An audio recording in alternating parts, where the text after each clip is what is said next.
सोचो, एक कंपनी जो ऑलमोस्ट बंद होने वाली थी, इनके पास पैसे खत्म हो रहे थे और एक्सपर्ट बोल रहे थे ये कंपनी अब सर्वाइव नहीं करेगी, लेकिन वही कंपनी आज दुनिया की सबसे पावरफुल कंपनी बन चुकी है। मैं बात कर रहा हूँ एप्पल की। एप्पल ने ऐसा क्या किया जो दूसरी कंपनी नहीं कर पाई?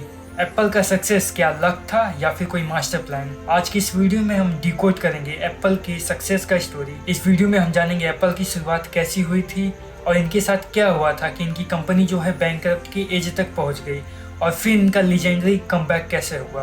तो चलिए बिना किसी देरी के इस वीडियो को स्टार्ट करते हैं। कहानी की शुरुआत होती है 1976 से, जब दो यंग लड़के स्टीव जॉब्स और स्टीव वोजनिक एक छोटे से गैराज में कंप्यूटर बना रहे थे। उस टाइम पे इंडिया में टीवी को भी लोग लग्जरी समझते थे और ये दोनों उस टाइम पे पर्सनल कंप्यूटर बना रहे थे। उनका पहला प्रोडक्ट था एप्पल फर्स्ट, एक सिंपल मशीन, और दूसरा प्रोडक्ट एप्पल सेकंड, और ये दोनों प्रोडक्ट इनका मार्केट में काफी अच्छा चला, जिसकी वजह से उस टाइम पे फास्टेस्ट ग्रोइंग कंपनी बन चुकी थी। लेकिन ये सक्सेस ज्यादा देर तक टिकने वाला नहीं था। 1980 के एंड तक एप्पल के प्रोडक्ट काफी एक्सपेंसिव हो गए थे।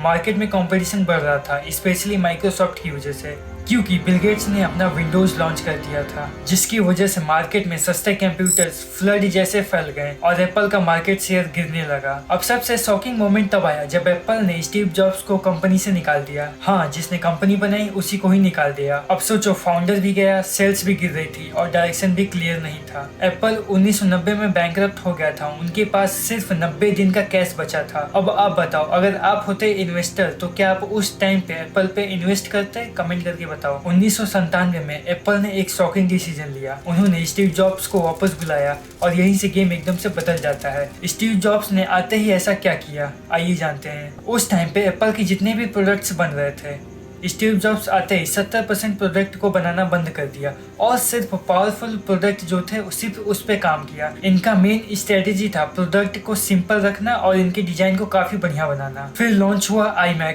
कलरफुल, सिंपल और बाकी प्रोडक्ट से काफी अलग। लोग बोलने लगे एप्पल इज बैक। 2001 में एप्पल ने लॉन्च किया iPod। उस टाइम पे इंडिया में लोग सीडीज का इस्तेमाल करते थे और एप्पल ने उस टाइम पे म्यूजिक इंडस्ट्री का एक्सपीरियंस ही चेंज कर दिया। फिर 2007 में इन्होंने अपना आईफोन लॉन्च किया। ये सिर्फ एक फोन नहीं था, बल्कि कैमरा, इंटरनेट, म्यूजिक, एप्स, ये सारे फीचर्स सिर्फ एक छोटे से डिवाइस में मिल रहे थे। यहाँ से एप्पल सिर्फ प्रोडक्ट सेल नहीं कर रहा था, बल्कि लाइफस्टाइल सेल कर रहा था। अब आप खुद सोचो, आईफोन एक सिर्फ फोन नहीं बल्कि स्टेटस सिंबल जैसा यूज होता है। टाइम के साथ साथ एप्पल अपना टेक इंडस्ट्री एक्सपेंड कर दिया। MacBook, iPad, Apple watch, AirPods, अब अपने सारे प्रोडक्ट को एक इकोसिस्टम में कनेक्ट कर दिया। एक बार अगर कोई एप्पल यूजर बन जाता था तो उस इकोसिस्टम से बाहर निकलना काफी मुश्किल होता था। इसको बोलते हैं इकोसिस्टम लॉक इन स्ट्रेटेजी। और फिर 2023 तक एप्पल बन गया $3 ट्रिलियन कंपनी, जो इंडिया की जीडीपी के ऑलमोस्ट बराबर है। एक सिंपल एग्जांपल से समझते हैं इकोसिस्टम लॉक इन स्ट्रेटेजी काम कैसे करता है। अगर इंडिया में आप एंड्रॉइड से आईफोन पे शिफ्ट होते हो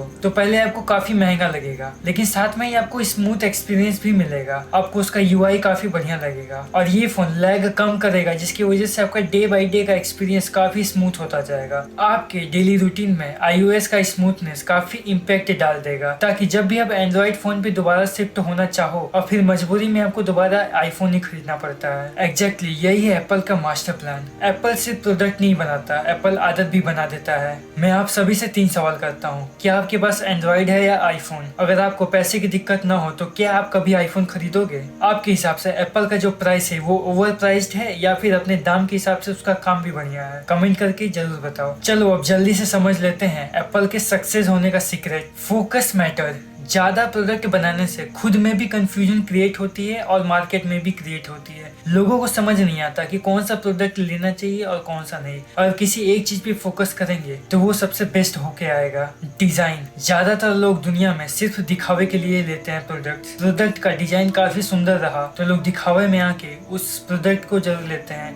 इसीलिए एप्पल ने अपने सारे प्रोडक्ट को काफी प्रीमियम लुक दिया, जिसकी वजह से उनका मार्केट शेयर बढ़ता गया। इकोसिस्टम। इन्होंने खुद का एक बढ़िया सा इकोसिस्टम बनाया और सारे प्रोडक्ट को इस इकोसिस्टम में कनेक्ट कर दिया और उनके प्रोडक्ट्स सारे ऑप्टिमाइज थे इनके इकोसिस्टम के हिसाब से, इसलिए यूजर्स को स्मूथ एक्सपीरियंस मिलता रहा। लीडरशिप। अगर स्टीव जॉब्स को वापस नहीं बुलाते तो शायद आज कंपनी कुछ नहीं होती। स्टीव जॉब्स ने अपने लीडरशिप होने का सबसे बढ़िया रोल अदा किया। उन्होंने अपना सारा फोकस एक जगह पे लगाया और बढ़िया सा एग्जीक्यूट किया, जिसकी वजह से मार्केट में तहलका मच गया और ये कंपनी आज पूरी दुनिया जानती है। तो दोस्तों, एप्पल की स्टोरी सिर्फ एक कंपनी की स्टोरी नहीं है, बल्कि एक फेलियर से सक्सेस होने की स्टोरी है। ये है विजन प्लस एग्जीक्यूशन की पावर। ये है नेवर गिव अप माइंडसेट की स्टोरी। कंपनी को गराज से स्टार्ट करके बैंकरप्ट होने तक का सफर और फिर वहां से $3 ट्रिलियन की company banana. This is what the real comeback look like. अगर आपको ये वीडियो अच्छा लगा तो वीडियो को लाइक कर दो और ऐसे ही पावरफुल टेक स्टोरीज देखने के लिए मेरे चैनल को जो है सब्सक्राइब कर दो। मैं मिलता हूँ नेक्स्ट वीडियो में, तब तक के लिए स्टे टेकी।